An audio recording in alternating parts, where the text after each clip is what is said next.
olma sirkasi ozish uchun qanaqa qilib ichamiz yoki haqiqatdan ham ozdiradimi? Endi mana shuncha yillik tajribani ichida baribir ko'rib yuribsiz bu narsani. Siz aytsangiz agar o'shani tushuntirib, juda ham zo'r bo'lardi. Xo'p, olma sirkani iste'mol qilishlik o'sha ozdirishga birinchi tavsiyamiz 150 gram isitilgan, qaynatilgan suvni sal ilitib turib 2 qoshiq qo'shib nahorda ichiladi. Ha, iliq bo'lishi shart-ku bu, ha, shu eritish. Xom suvga basda.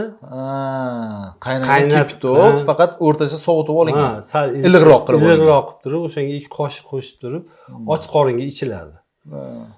Shunda bu olma sirkasini ichib ozishlikni eng asosiy sabablardan bittasi boshqa ximiya tomonlardan ozayotganlar ham serob. Ularni qarasangiz terilari osilib xunuk bo'lib ketadi. Ayollarda. Bor bu narsa. Olma sirkasini ichib ozganlarda terisi birovli tortali, tarang bo'lib, iniga oziydi.